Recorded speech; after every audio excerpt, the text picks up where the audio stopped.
পুরীর ভেতর মাছ sounds fishy right. So let's make মাছের পুরি। তো মাছের পুরি বানানোর জন্য প্রথমেই 2 টুকরো মাছকে ভালো মতো লবণ আর হলুদ দিয়ে সেদ্ধ করে নিতে হবে। আর ততক্ষণে বেশ কিছুটা পেঁয়াজ কেটে নিতে হবে, আর তার সাথে কেটে নিতে হবে কিছুটা কাঁচামরিচ। আর যতক্ষণ এগুলো কাটা হচ্ছে ততক্ষণ যখন মাছগুলো সেদ্ধ হয়ে যাবে, আর মাছগুলো সেদ্ধ করে নামিয়ে নিয়ে ভালো মতো মনোযোগ সহকারে কাঁটাগুলোকে বেছে নিতে হবে।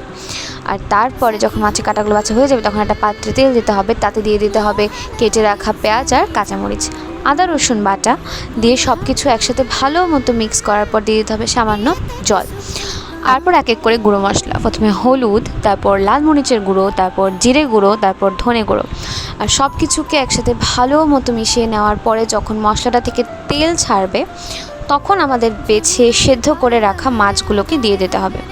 তারপর আবারও সব কিছু একসাথে ভালো মতো ভাজা ভাজা করে দিতে হবে গরম মশলা 1 চামচ, যেহেতু গরম মশলা দেওয়ার ক্লিপটা আমার ডিলিট হয়ে গেছে। তারপর সব কিছু একসাথে ভালো মতো ভাজা ভাজা করে নিয়ে ধনেপাতা দিয়ে নামিয়ে নিলেই কিন্তু রেডি। মোস্ট ইম্পর্টেন্ট লবণও দিতে হবে এটাতে। তারপর আবারও আটাটাকে লবণ, তেল আর জল দিয়ে মেখে নিতে হবে। তারপর মাঝখানটাকে মতো রেখে সাইডগুলোকে পাতলা করতে হবে, আর মাছে দিয়ে দিতে হবে আমাদের মাছের পুরটাকে, আর চারিপাশগুলোকে একসাথে করে নিয়ে মাঝখানে সিল করে দিতে হবে। আর তারপর তেল দিয়ে হালকা হালকা করে এটাকে বেলে নিতে হবে।